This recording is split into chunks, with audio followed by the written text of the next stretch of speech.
ဒီဝေါကကာလာတစ်လျှောက်ပြီးဆုံးတာနဲ့အန်ဒါဆန်ကပို့ပြီးတော့မှဒီထက်ပိုပြီးစီးတက်လာနိုင်တယ်ဆိုတဲ့တဲ့ပြီးရင်အင်တာဗျူးတစ်ခုမှာကျွန်တော်တို့မာတီယာဖာနန်ဒက်ကသူရွေးချယ်ရတဲ့အသင်းကမန်ချက်စတာယူနိုက်တက်ဖြစ်ကြောင်းဒါအဒီလင်းပြောကြားလိုက်တဲ့တဲ့ဆိုတော့ဒီသတင်းလေးကိုကျွန်တော်စူပေါင်းတက်ဆက်ပြီးသွားမှာပါဆိုတော့ကျွန်တော် intro လေးပြီးရင်စလိုက်ကြအောင်ပါ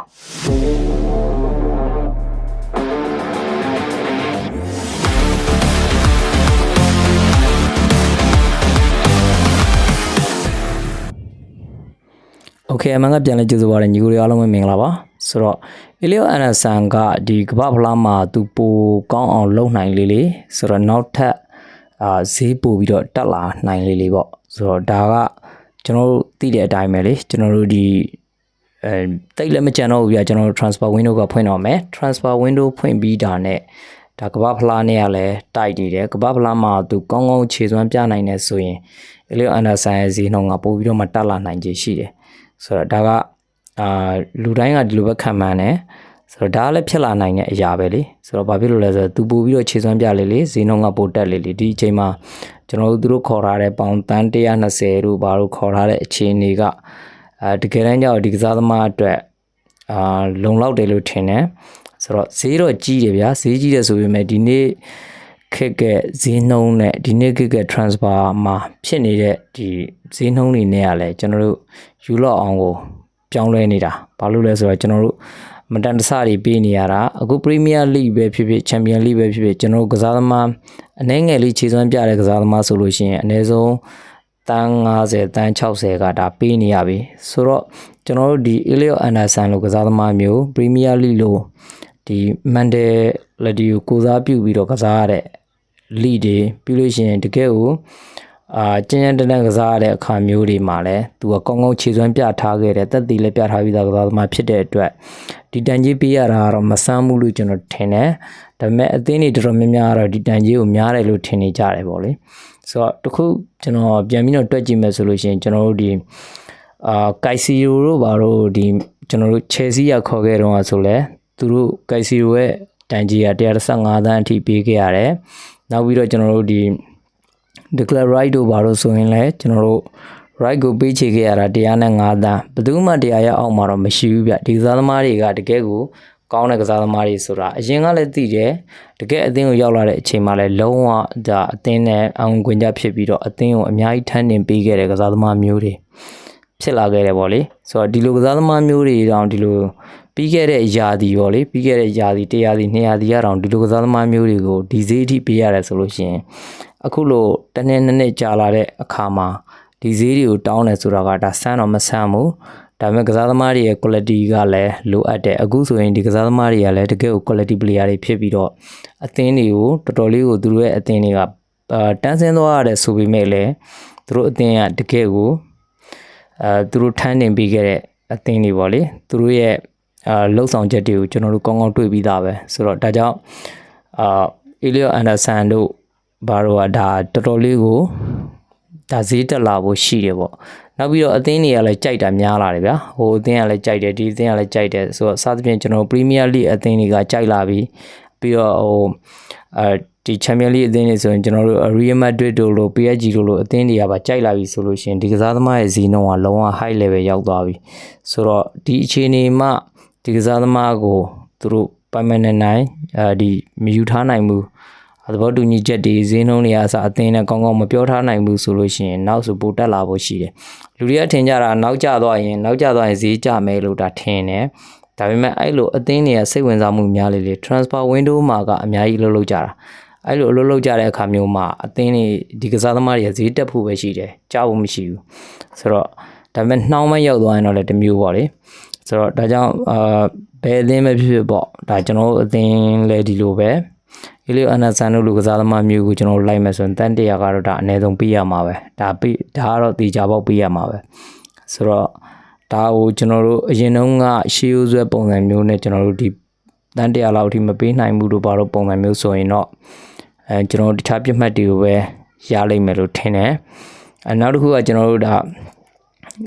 journalist တယောက်ကပေါ့လေဒါကျွန်တော်တို့ မာဒီယာဖာနန်ဒတ်ကိုသွားပြီးတော့မေးထားတယ်သတင်းမိတဲ့အခါမှာမာဒီယာဖာနန်ဒတ်ကသူကအသင်းပြောင်းဖို့ကတည်ကြတယ်ဒါပေမဲ့ဒီနှစ်ပြောင်းမဲ့အသင်းတွေထဲမှာဆိုလို့ရှိရင်ဒီ Premier League အသင်းတွေထဲမှာဆိုရင် Man City တို့ဒီ United တို့ဆိုရင်ဘယ်အသင်းကိုမင်းပို့ကြိုက်လဲပို့ပြီးတော့မှမင်းပြောင်းခြင်းလဲဆိုတဲ့ပုံစံမျိုးကိုမေးလာတဲ့အခါမျိုးပေါ့လေအဲ့လိုအခါမှာသူဘယ်လိုဖြေထားလဲဆိုတော့နှစ်သင်းလုံးကတော့သူ့ရဲ့လေးစားရတဲ့အသင်းတွေပဲဒီနှစ်သင်းလုံးရဲ့ပရိသတ်တွေရဲ့အားပေးမှုအောက်မှာသူကစားရမယ်ဆိုရင်တကယ်ကိုပျော်ရွှင်မှာပါဆိုပြီးတော့သူပြောထားတယ်ပြီးတော့သူဒီနှစ်သင်းလုံးတွေကတသင်းကိုရွေးရမယ်ဆိုလို့ရှိရင်တော့သူ့အနေနဲ့ကတော့သူ့ရဲ့dream club ပေါ့လေသူ့ရဲ့အိမ်မက်အသင်းက Manchester United ပဲဖြစ်တယ်ပေါ့ Manchester United ကိုပဲသူပြောင်းပြီးတော့ကစားခြင်းတယ်ဆိုပြီးတော့သူပုံမှန်လင်းကိုပြောဆိုထားတယ်ပေါ့ဆိုတော့ဒါဆိုတော့ Manchester United အတွက်ကဒါကစားသမားကစိတ်ဝင်စားမှုတွေလည်းရှိရကစားသမားနဲ့လည်းဒါသဘောတူညီမှုရထားတယ်ဆိုတဲ့သဘောမျိုးမှာ Manchester United ကအများကြီးအလေးထားတယ်ဗျာပြောရမယ်ဆိုလို့ရှိရင်အခုဆိုရင်ဒါ Real Madrid ကလည်း Jose Mourinho ကိုဒါခန့်မယ်ဆိုတဲ့အနေအထားမှာ Jose Mourinho ကဒီသူ့ရဲ့နိုင်ငံသားဖြစ်တဲ့ဒီမာဒီယာဖာနန်ဒတ်ကိုလည်းပို့ပြီးတော့မှသူကဒါနံပါတ်1ပြတ်မှတ်အနေနဲ့ထားရတယ်ဆိုတော့ Jose Mourinho ကဒီကစားသမားလေးကိုလိုချင်တယ်ဆိုလို့ရှိရင်ကျွန်တော်တို့အပြိုင်ဆိုင်တွေကပို့ပြီးတော့မှများလာတယ်ဆိုတော့မာဒီယာဖာနန်ဒတ်ကိုရဖို့အတွက်တော်တော်လေးကိုကျွန်တော်တို့ခက်ခဲရင်ဆိုင်ရမယ်လို့ထင်တယ်အခုအချိန်นี้မှာတန်း80ပေါ့85တန်းတောင်းတယ်ဆိုရင်တော့ကျွန်တော်တို့တေချာလေးမြန်မြန်ဆန်ဆန်ညှိနှိုင်းဖို့လိုအပ်တယ်ပေါ့အသင်းကနေပြီးတော့ဗောလေဒါမြန်ဆန်ညှိနှိုင်းမယ်ဆိုလို့ရှိရင်ကျွန်တော်တို့ဒါ85တန်းကဘာဖြစ်80ကျော်လောက်နဲ့ကိုကျွန်တော်တို့ရသွားနိုင်တဲ့အခြေအနေမှာရှိတယ်ဒါပေမဲ့လည်းကျွန်တော်တို့အချိန်ဆွဲထားမယ်ဆိုလို့ရှိရင်တော့ဒီ Real Madrid တို့လိုအသင်းမျိုးနဲ့တိုးရင်တော့ဒါတော်တော်လေးကိုခက်ခဲချင်းဆိုင်ရလိမ့်မယ်ပြီးတော့ကျွန်တော်တို့ Mourinho ရဲ့ဒါအကျင့်ကလည်းသူကဒီလိုကစားသမားတွေလူယူတဲ့နေရာမှာတကယ်ဆရာတဆူပဲပြီးလို့ရှိရင်သူများအသင်းကကြိုက်တယ်ဆိုရင်ဒီကစားသမားကိုသူဇက်ဆိုဖမ်းပြီးတော့ဆွဲယူလိုက်တယ်ဘာလို့လဲဆိုတော့သူယူလိုက်တဲ့အခြေအနေကတစ်ဖက်အသင်းမှာလည်းအားနေသွားတယ်ဒါကသူ့ရဲ့နီးဗျူဟာပဲဆိုတော့ဒါလည်းအမှန်တရားပဲဆိုတော့ကျွန်တော်တို့ဒီကစားသမားတွေကိုဆွတ်လိုက်တဲ့အခါမှာတကယ် quality player တွေကိုတွေ့ပြီးအသင်းကြီးတွေကဝိုင်းပြီးတော့သဘောကျပြီဆိုရင်မရရအောင်ခေါ်လိုက်တဲ့အခါမှာပြိုင်ဘက်အသင်းတွေရဲ့ဒါအားကောင်းနေတဲ့ကစားသမားကိုသူတို့ခေါ်ယူတာကဒါတကယ်ပြိုင်ဘက်အသင်းအတွက်လည်းအားလျော့သွားစေတယ်ပြီးတော့ကိုယ်အသင်းဘက်မှာလည်းအားကောင်းလာစေတယ်ဆိုတော့အမြင်မျိုးသူမှရှိတယ်ဆိုတော့ဒါကအရင်တုန်းကဆိုရင်ကျွန်တော်တို့ဒါစားလက်ဖာကူဆိုင်ကြီးရဲ့လှုပ်လှုပ်ထားရှိတဲ့ style မျိုးပေါ့အဲ့ဒါကတကယ်ကိုထိရောက်ပါတယ်ဆိုတော့ဒီပုံစံမျိုး Manchester United ကနောက်ပိုင်းစားလက်ဖာကူဆိုင်ရဲ့ style မျို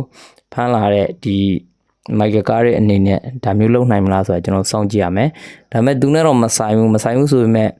အသင်းကလည်း Jason Walcott ကဒီကစားသမားကိုရဖို့အတွက်အများကြီးကူညီပေးနိုင်လိမ့်မယ်လို့သူတို့မျှော်လင့်ထားတယ်ဆိုပြီးတော့သတင်းတွေကလည်းတက်တယ်ဆိုတော့ကျွန်တော်တို့မာဒီယာဖာနန်ဒတ်ကအခုဆိုရင်တော့85တန်းပေါ့လေဆိုတော့အခုနောက်ပိုင်းဆိုလို့ရှိရင်ဒါ Real Madrid ကဝင်လာပြီဆိုလို့ရှိရင်တော့သေချာပေါက်ထပ်တက်ဖို့ပဲရှိတယ်ထပ်ကြဖို့မရှိတော့ဘူးဒါပေမဲ့တချို့တွေကလည်းပြောကြတယ်တန်းဆင်းသွားတဲ့အသင်းကစားသမားကိုဒီလောက်ထိမတန်ဘူးမှန်ပါတယ်နောက်တစ်ချက်ဆိုတော့တန်းဆင်းနေဆိုတာကလည်းဗျာတယောက်တည်းညံ့လို့တန်းဆင်းတာမဟုတ်ဘူးသူကဒီအသင်းမှာသူညံ့နေလို့တန်းဆင်းသွားတာမဟုတ်ဘူးသူကကောင်းကောင်းကြီးပဲတခြားကစားသမားတွေနဲ့အသင်းစုဖွဲ့မှုပုံစံကိုကအဆင်မပြေတဲ့အနေအထားမှာတန်းဆင်းရတာဒါသူ့ကြောင့်တော့မဟုတ်ဘူးပေါ့လေဒီလိုမျိုးလဲတွေးလို့ရတယ်ဒါပေမဲ့တစ်ဖက်ကပြန်ကြည့်ရင်လည်းတန်းဆင်းသွားရတဲ့အသင်းကစားသမားတယောက်ကိုဒီလောက်ထိဈေးပေးဖို့မတင်တော့ဘူးဆိုတာလည်းမှန်တာပဲဆိုတော့ကျွန်တော်ပြန်ကြည့်မယ်ဆိုလို့ရှိရင်မာဒီယာဖာနန်ဒတ်ရဲ့ဈေးနှုန်းကအခုဆိုလို့ရှိရင်85တန်းဆိုပြီးတော့ဒါဝက်ဆန်သင်ကခေါ်ထားတယ်မန်ချက်စတာယူနိုက်တက်အသင်းကလည်းအဲ့ဒီနီးပါးလောက်တော့လိုက်ပေးမယ်လို့ထင်ပါတယ်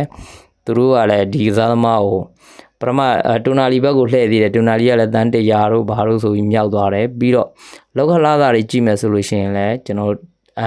ဒီတူနာလီကတော်တော်လေးကိုလောက်ခလာသားများတယ်ဒါပေမဲ့မာဒီယာဖာနန်ဒတ်ကတော့အဲ့လောက်မများဘူးဆိုတဲ့အခြေအနေမှာ Manchester United အနေနဲ့ဒါ second choice ကပဲ first choice ဖြစ်သွားမလားဆိုတာတော့ကျွန်တော်တို့စောင့်ကြည့်ရမှာပဲဆိုတော့ဒီနေ့တင်ဆက်ပေးသွားတာကတော့ဒီ Elliot Anderson ကဒီကျွန်တော်တို့ကပ္ပဖလားပြီးလို့ရှိရင်ပို့ပြီးတော့မှဈေးတက်လာနိုင်ခြေရှိတယ်ပြီးလို့ရှိရင်ဒီကစားသမားကြီးကဒီနှစ်ဈေးကွက်နဲ့တော့ကျွန်တော်ထင်တယ်ဗျဒီထက်ကြဖို့မရှိဘူးသူတို့အနေထားနဲ့လည်းသူတို့ဒီလောက်ကတော့ရသင့်တယ်လို့ထင်တယ်ဒါပေမဲ့ဈေးကြီးတာတော့ကြီးတယ်ဆိုပေမဲ့လည်းအခု ခေတ်အနေထားမှာကတော့ဒီလောက်ပဲဖြစ်မှာပဲတောင်ကစားသမားနည်းနည်းလေးကောင်းတယ်ဆိုရင်တော့လီငါ60 80ပေးနေရတဲ့အနေထားမှာဆိုရင်တော့ဒီကစားသမားတွေမပေးရစရာအကြောင်းမရှိဘူးလို့ကျွန်တော်တို့မြင်နေဗျဆိုတော့ဒီအချိန်မှာဂျော်ဆင်မိုရင်ညိုနဲ့မန်ချက်စတာယူနိုက်တက်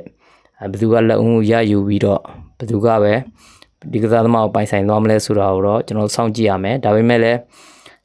ကစားသမားတယောက်အတွက်ဗျအသင်းကြီးအဲ့လို real လို့အသင်းမျိုးကလာပြီးတော့ကမ်းလှမ်းလာပြီးဆိုရင်တော့ညင်းဆန်ဖို့ကတော်တော်ခက်ခဲတယ်ဒါပေမဲ့သူ့ရဲ့ dream team ကတော့ဒါ Manchester United ဖြစ်နေတဲ့အတွက်တော့ကိုယ့်ဘက်မှာနည်းနည်းလေးပါနေတယ်လို့ပြောလို့ရတယ်ပေါ့ဆိုတော့ညီကိုတို့ကဘယ်လိုမြင်လဲညီကိုတို့ရဲ့အမြင်လေးကိုလည်း comment box မှာဝင်ရေးပေးပါဦးအားလုံးကျေးဇူးအများကြီးတင်ပါတယ်ကျွန်တော်နောက်ထပ်ဗီဒီယိုမှာပြန်ဆုံကြပါမယ်